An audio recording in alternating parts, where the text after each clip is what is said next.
for case management for an attorney. You mean not? You're not that guy? Joshua McCauley. Like the breakout room Finalson?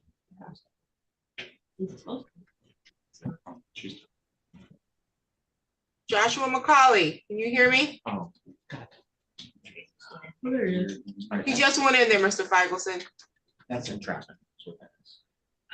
That's entrapment. Okay, let's see. Mr. Goodrich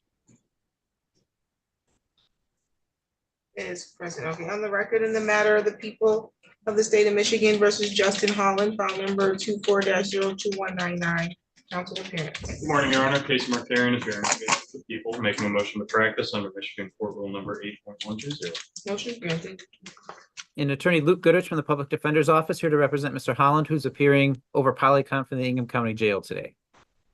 Okay, today was the date that was scheduled for a probable cause conference. This matter is scheduled for preliminary examination August 29th, 8:30 in the morning in person at the court. Are we continuing to examine? Your Honor, I would like to address his bond situation at this time. I am personally not going to be here on the 29th.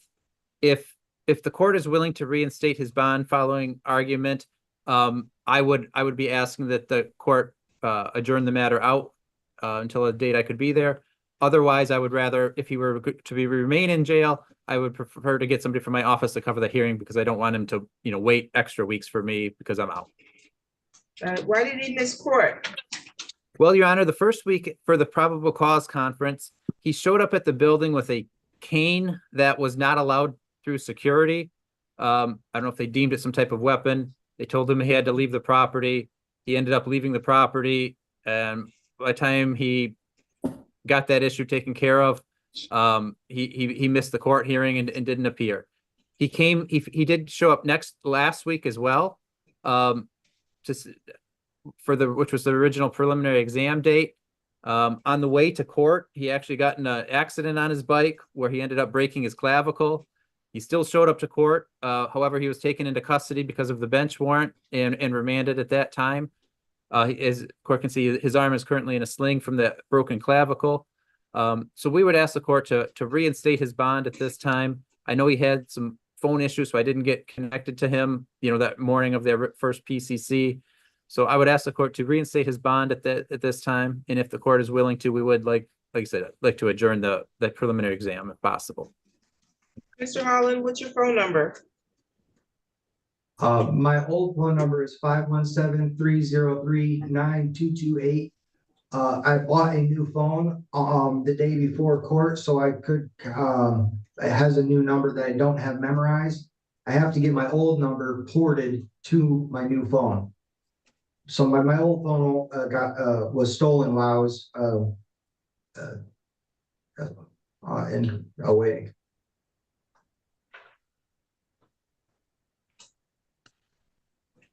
I don't know if that makes sense.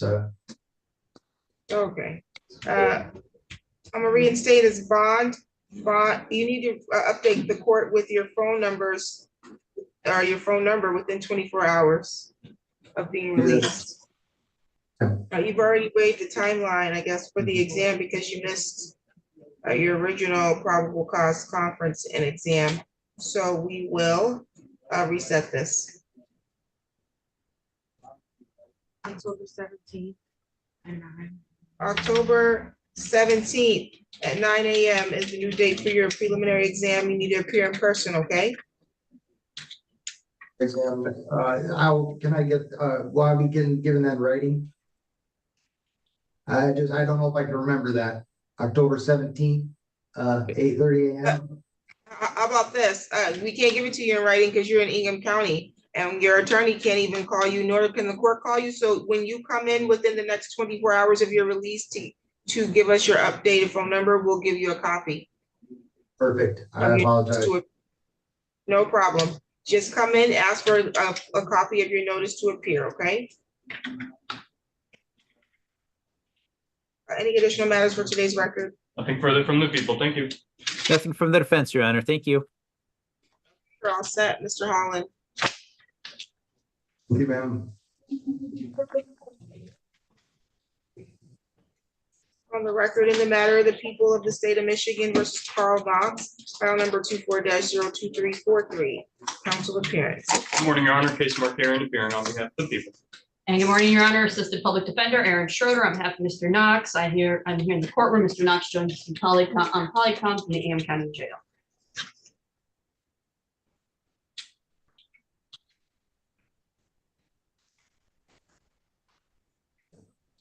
Today's the date set for probable cause conference, and the matter is scheduled for preliminary examination August 29th at 8:30 in the morning in person at the court. There was a note here that said he needed fingerprints, but that's not. Oh, is that because the system is down? Yeah. So next week. Okay, so when he comes in person, he has to get fingerprinted. Are we continuing to examine this? Yes, Your Honor. Any matters we should address while on record? Yes, Your Honor. Mr. Knox has asked that the court hear bond at this time. A motion on. Proceed. Thank you. Mr. Knox has been in jail since the 9th of this month. And, according to my math here, it appears he has been in custody 14 days as of today. He is employed. He's trying to get back out. He is the caregiver to his mother, who is very ill. She's in the hospital right now, and she needs somebody to go back to her house to, one, make sure her pets are all right, and take things into account of just making sure everything's secure at the house and taken care of, as well as he would like to be able to go see her hospital as she is very ill. He has holds out of other counties at this time, Jackson and Clinton County. So he would also still like to he needs to take care of those two. A PR bond would allow him to go take care of that and perhaps get out to take care of his mother, or at least her animals, while she is in the hospital. He does show up to court. He does acknowledge he does have a record, but he does show up. And if the court were willing to consider it, I'd even say potentially a tether could help us to make sure that the community is kept safe. I'd ask the court to consider him for a PR bond or reduce the bond at this time. Thank you. Reduce the bond, it's only 3,010%. Oh, he's been in 14 days, Your Honor, and he has not been able to post it. That's not a consideration. It's only, he's got to pay $300. How can I reduce it? This is assault with a deadly or a dangerous weapon and a controlled substance. Habitual offender fourth offense notice is how it's charged. It's a really low bond considering that. Did you want to respond to the bond motion?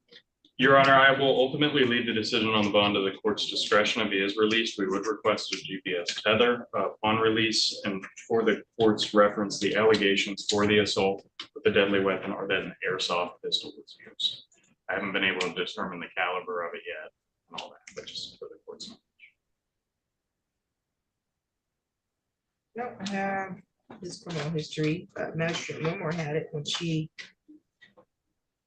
issued this bond on the 10th.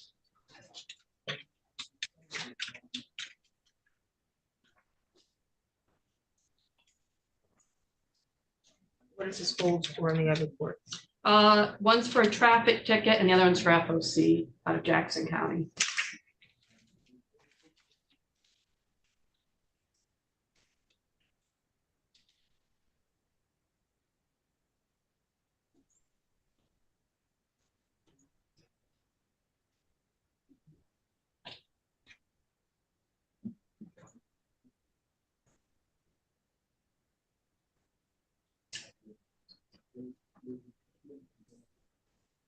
I'll amend the bond to 3,000 personal recognizance with GPS tether.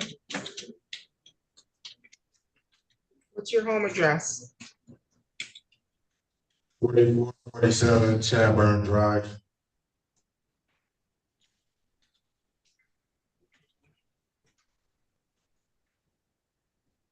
You need to appear in person next week for your court date, okay? That's your honor. Your other bond conditions will continue, including the no contact order for the alleged victim. Any additional matters for the record? If I may, Your Honor, I just want to put on the record, I have attempted to contact the victim on this ahead of this in case there was a bond motion. I haven't successfully. Nothing further from the people other than.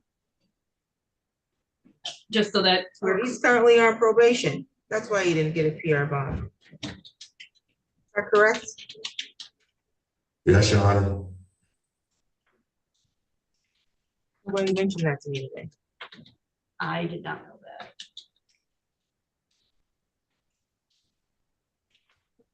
Bond will remain at 3,010%.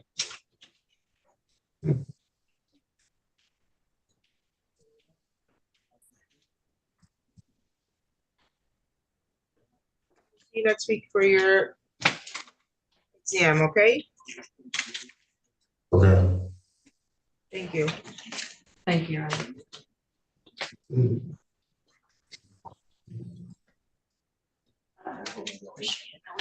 Okay. Mr. Holland, you're all set. You should let them know that you're ready to go. I was just amazing. I wasn't trying to be disrespectful by putting my head down. Yeah, you need to let the deputy know that you're free to go. And your bond has been reinstated.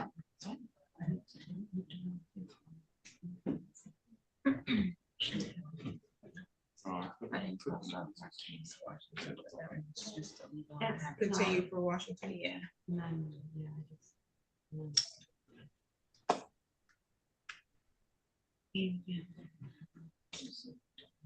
Collie is still in the room. Where Mr. Feigelson go?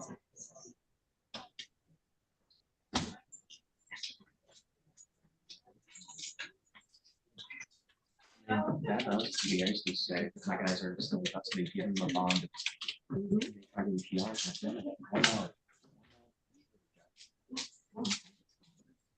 Mr. Feigelson, are you all set in the room with Mr. McCauley? I am, Your Honor. He's not returned.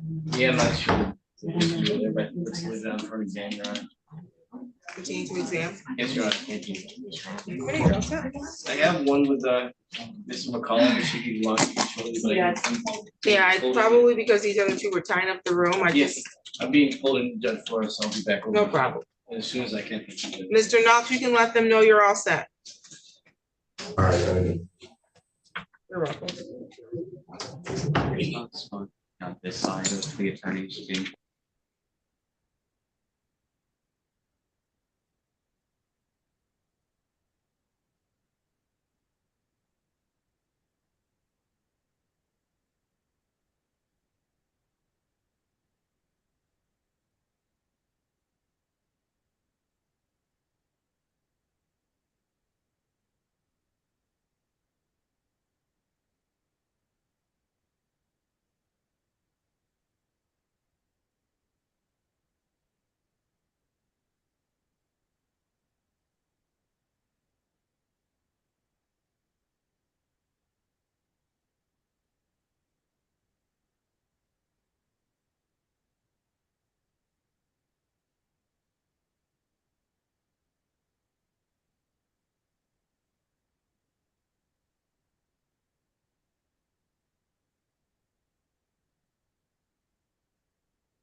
There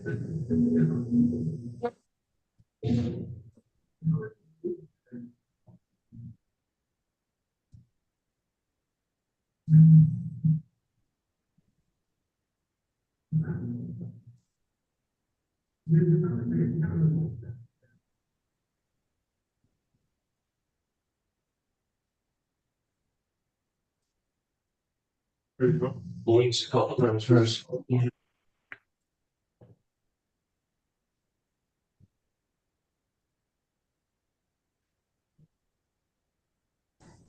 Good morning, what's your name? My name is Zachary Smith. What court you looking for? What judge do you need to see? I think the 55th. Yeah, this is not 55th. You should let the Yeah. deputy know. There you go, ma'am. Which court is he looking for? Supposed to see the public defender, man. Which I'm not court is he supposed to looking this. for? I'm not sure the court is a public defender he's supposed to meet with right now. Okay, well, he's in the wrong room, then he's in 54A District Court.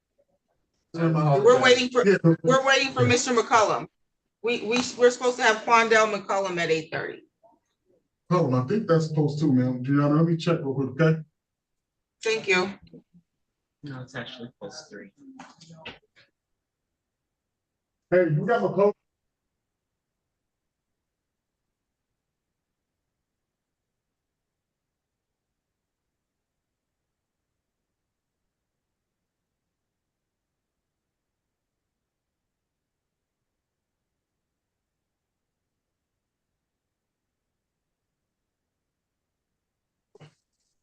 So we'll pull you out, okay? I didn't know you was, that's crazy. Yeah. Hey, Your Honor, Yes, sir.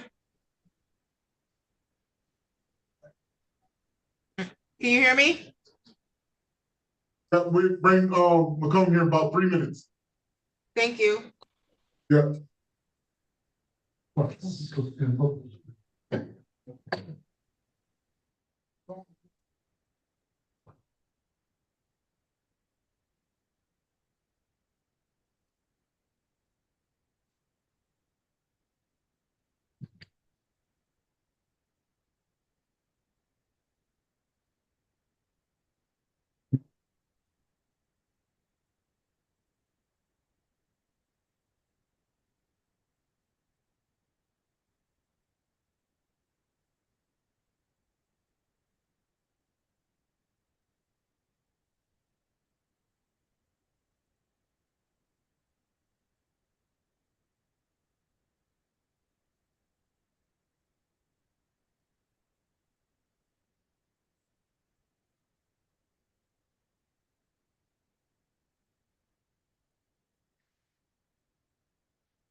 Your Honor. Yes. Here you go, he was moved to the post, so he here now. Okay, very good. Mr. McCullum, can you hear us? Yes, ma'am. Okay, you can have a seat. We're waiting for your attorney to return to the courtroom. Okay. I'm gonna go. Thank you.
You call yourself. in Mr. the office. McCauley, can you hear us? I'm not you, Mr. McCullum. There's somebody else who's I'm calling similar last name though. Mr. McCauley, can you hear me?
Michelson, are you ready? Yes, Your Honor. On the record, in the matters of the people of the state of Michigan versus Quandell McCullum, file number 23-03167 and 24-02346. Council Pence, please. Good morning, Your Honor. Assistant Prosecuting Attorney Adam Pfeiffer on behalf of the people. Good morning, Your Honor. Assistant Public Defender Stephen Feigelson on behalf of Mr. McCollum. I believe he's present by way of video conferencing from the Ingham County Jail, Your Honor. So let's see if I brought him back. Actually, let's do that.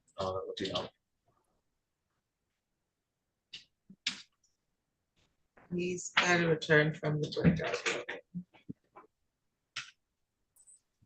Okay, there he goes. Mr. McCollum, can you hear us? Okay, today's the date that was scheduled for probable cause conference on at least one of the files. I think the other one might be scheduled for PCC. The handwriting looks like it's for tomorrow. And then the exam is scheduled for the 29th on 23-03167 and for the 30th on 24-02346. It's the handwriting. The people are ready to handle both PCCs today. Okay. As is the defense, Your Honor, if the court's okay with that. Okay, let's see. How are we proceeding on these? Your Honor, we're going to be leaving these for exam. There is no offer at this time. The people will be requesting an adjournment in the examination date due to the defendant's creation of new evidence and calls to the victim from jail that need to be investigated by a detective. Now, it looks like we already have one assigned, Detective Stephanie Kennedy, but it will take, it usually takes at least 2 weeks for that to happen. And assuming the court grants that adjournment request and sets new dates, I'd ask that these two cases be set for the same date because they contain overlapping witnesses to handle at that point. Ready to hear about those contacts, happy to get into it. I'll also be asking that we set it for a P53 hearing in each file and for his phone privileges to be completely revoked today. And his bond to be revoked. Okay, I have been on this case since about 11 a.m. yesterday. In that time, I immediately discovered by running the victim's phone number that he had called her 187 times from jail. He'd only been in for 7 days at that point. So he called her 187 times. I then contacted the jail to let them know he's talking to her in violation of this court's orders, and he's tried to do so 187 times, not including the e-messages that he sent her. And the jail blocked him from being able to call that number. My office then had lunch, case review, and came back at about 2:30. 3.5 hours had passed. In those 3.5 hours, that number then jumped up to 201 times as he started using the other inmate accounts to call her. And then he was instructing her to get a new phone number with a new account and to not put her name on it because that was a mistake she made the first time. She wasn't supposed to put her name on it, which she did. And so then she gave him a phone number that apparently doesn't have minutes on it at the moment, but he tried calling that number 16 more times after that. So we're at 227 calls. That is not including the several calls that he made to his family and then had his family three-way her in order to talk to her through the family's phone numbers. So we're at roughly 230 calls in about a week after the jail already told him, don't do this, you're being caught. He then took steps to evade detection by using other inmate accounts and getting other phone numbers. And while I have not had the chance to review all of these calls because I've been on this since 11 o'clock yesterday, from the ones I have been able to listen to, he has told her, don't come to court, you got what you want. Just let this go and I'll leave you alone. So there is likely going to be felony witness interference charges added in each file, which because of his tab 4 status will be discretionary consecutive life offenses in each of these files. So as a result of that, I'm asking that all of his jail privileges be revoked with a carve out that he's able to speak with his attorney, because I'd very much like for him to be able to talk to his attorney and his attorney to remind him that all of this is very bad ideas for him to do. But it needs to be a full blackout from him being able to talk to anybody, because he has been using his family to talk to the victim and to commit felonies. technically his family members, the ones who are on that phone call, are either accomplices or accessories. I'll know more once I look through more of these calls. But I don't think anything else is appropriate. I think his bond needs to be revoked, P53 hearings held, and his privileges fully revoked pending the new PD date. And that's in each file. Mr. Feigelson, you can respond. Yeah, thank you. A couple of things, Your Honor. With regards to the request of adjournment, I'll leave that to the court. We are on board with making everything on one date. I think that's appropriate. With regards to the jail calls, Your Honor, I was made aware of those at about 4:30 last night. I made a request to them if they could provide me what they had listened to so I can listen to the calls, knowing that it was going to be brought up today. I've yet to receive the calls or know exactly what was said. At this point, they're allegations. The court hasn't heard them either. So I don't even know if there's enough today to say right now anything more than they're claiming there were jail calls. I haven't heard them. I haven't seen the catalog to say he's calling her, Your Honor. So I would ask that we set this out and have them provide me the proof today of the jail calls they have listened to that they're relying on today. At least represented to the court, they've listened to it yet. I haven't been able a chance to get them or hear them, Your Honor. Thank you.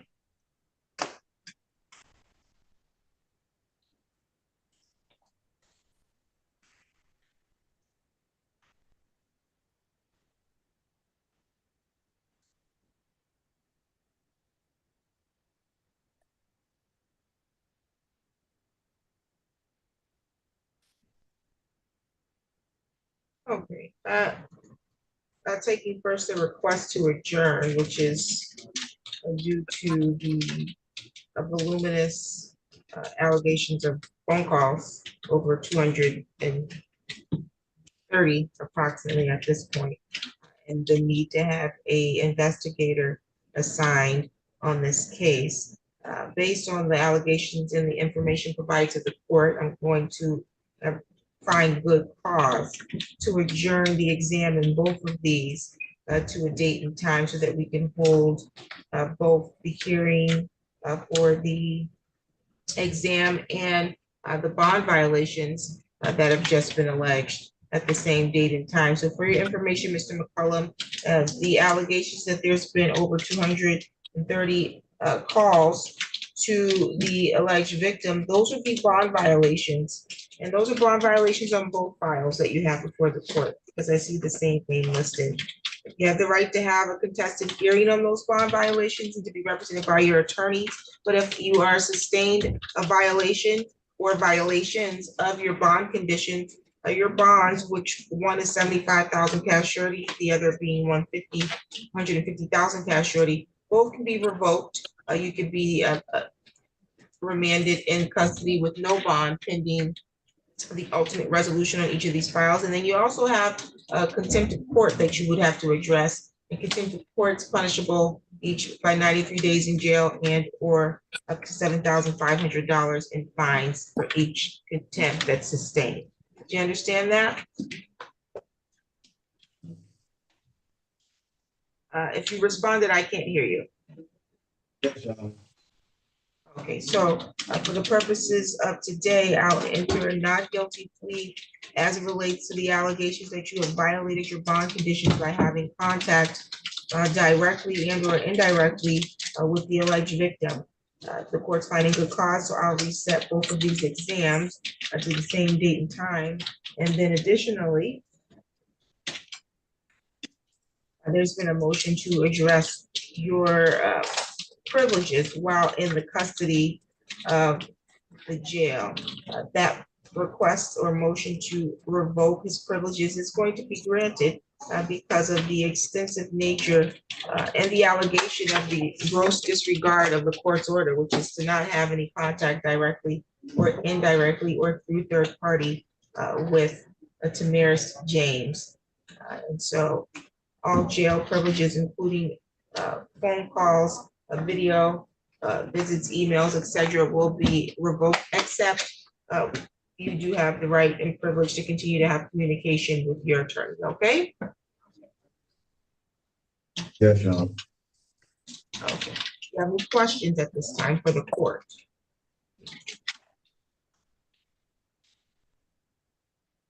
Sir. Okay, I'm sorry, what? I didn't hear you. not really, Your Honor. I'm just like mind blown because I can't even talk to and I haven't even talked to anybody, but I have no questions. I'll talk to my attorney about it. Okay, well, that's easily flushed out because obviously jail calls are recorded and advise you that it's recorded before you even speak. So and your attorney will be able to get that information. And if there's a reason the attorney believes that the information is not you or that this was allegations that were improperly made against you, I'm sure he'll address that immediately once he receives that information. Until then, to both safeguard the alleged victim from any further potential phone calls and to also protect you from any new charges, because I can guarantee you that it's going to happen if you think you're going to continue to make phone calls in violation of the court order. We're going to restrict your privileges, and that way you won't even be tempted to make phone calls or have family members potentially make phone calls on your behalf. So that way we won't have any more allegations of witness interference. Okay, sir?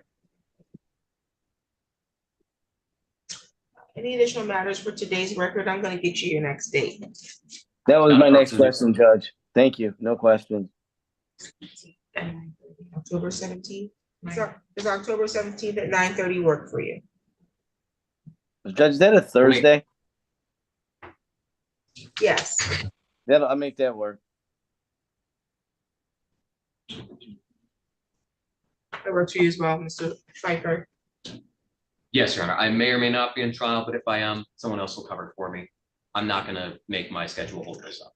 Okay, October 17th it is in person at the court. Any additional matters for the record? No, Your Honor. No, Your Honor. Thank you. Thank you, you're all set. Have a good day, everyone. Thank you.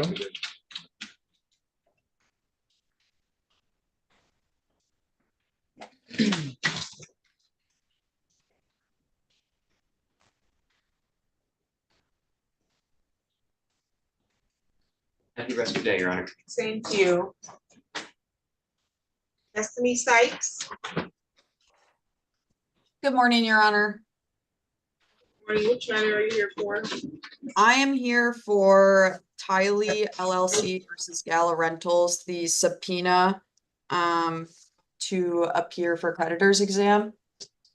Okay, sounds good. No one has appeared yet.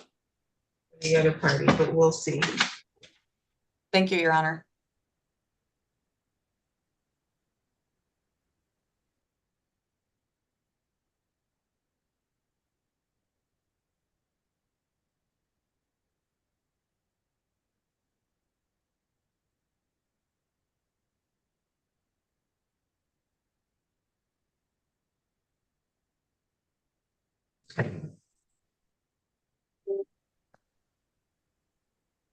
Your Honor, if I may, I have a very likely suspicion that the defendant is not going to appear.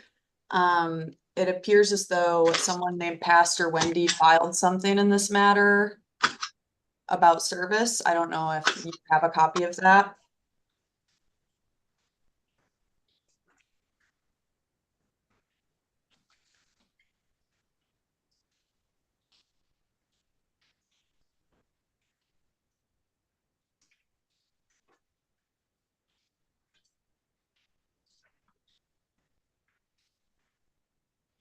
Okay, yeah, I do see a letter in the file from a church indicating that the papers were left on at their building. Yeah, Your Honor, I wanted to address that because, so at this address, there are multiple businesses owned or operated by the McDonald's, Mr. Michael McDonald and Miss Heather McDonald. United National Church is one of them. Michael McDonald and Heather McDonald, the owners of Gala Rentals, the defendant, are officers and or directors for the church. But either way, they're all located at this address. The church has the same resident agent, Mr. Michael McDonald, as Gala Rentals does. The Mr. Ramsey, our process server, in his affidavit, acknowledged that he put it on the residence, so the residential building located at this address, not one of the business buildings. At this address, I believe there's a winery, there's a hall, like an event hall, there's Gala Rentals, and there's a church. They kind of have an all-inclusive service of businesses at this address. So it is plaintiff's belief that United National Church, Pastor Wendy, who again is a director with Heather and Michael McDonald, is simply just trying to avoid complying with the court's order to appear today. So if Heather or Michael, I guess Heather is the officer of Gala Rentals, the only officer. She's president, treasury, secretary, and director, but Michael is the resident agent. Plaintiff would request the court issue a bench warrant for Heather, the officer of Gala Rentals, because it seems like they're going to try anything to not appear for this creditor's exam, Your Honor.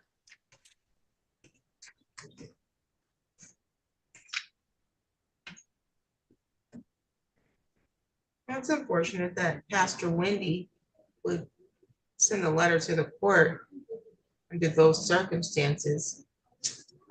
We'll give her 2 more minutes, give them the benefit of the doubt. Thank you, Your Honor. No problem.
Yeah.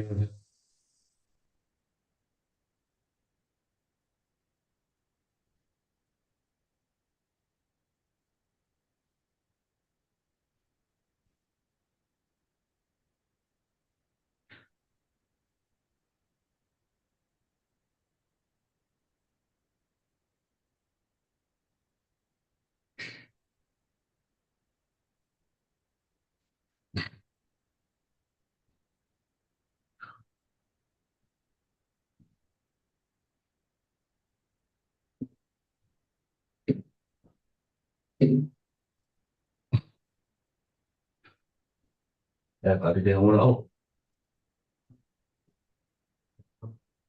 You guys waiting for somebody else? Nope, we're all set. Thank you.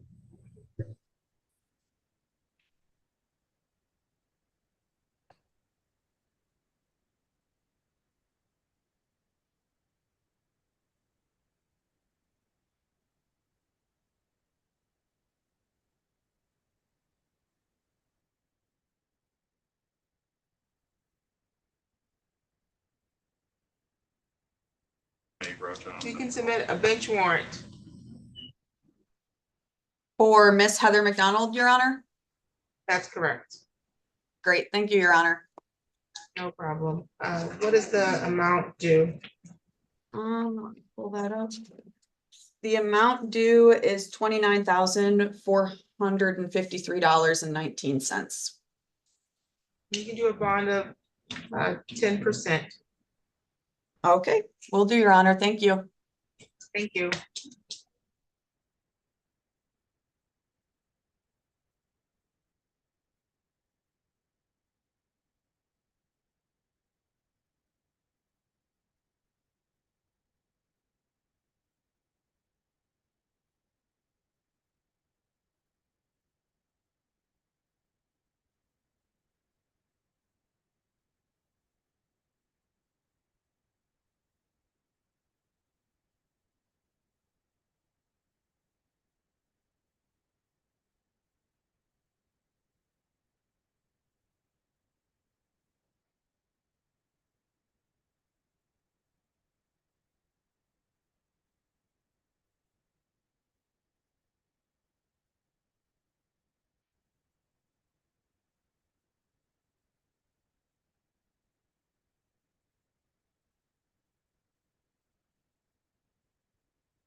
Ms. Below?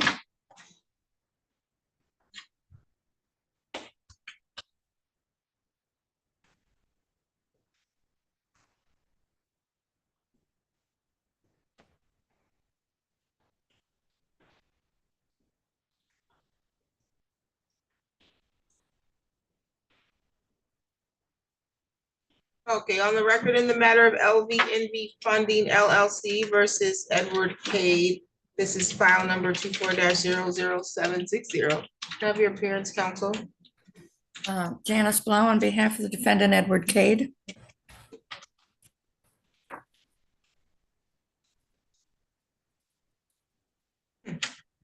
I see Attorney Katz here.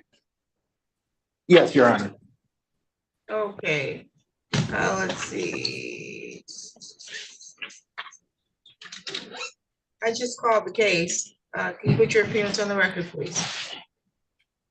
Good morning, Your Honor. Andrew Cates, P78292 for LVMV funding. Okay, today was the date that was set for a motion for summary disposition. Have you all had any conversation about this matter privately? Not today, Your Honor. Okay, Excuse me, but we did have some conversation. We did not, but I had conversations with the firm, and you should have, Mr. Katz, a stipulated order of dismissal prepared by your firm. I have it in front of me, and I emailed my permission to approve the order, and you should have it in hand. Checking again.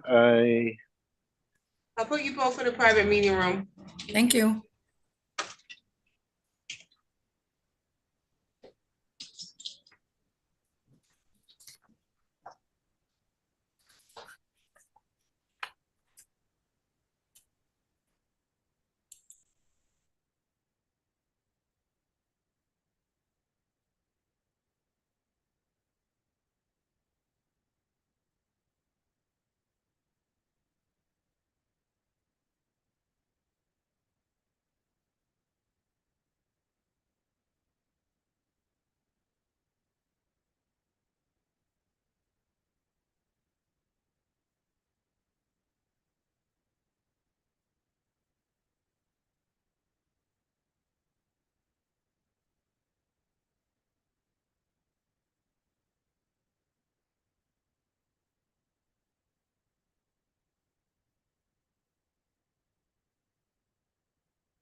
So what is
Okay, council, did you all come to a resolution of this issue?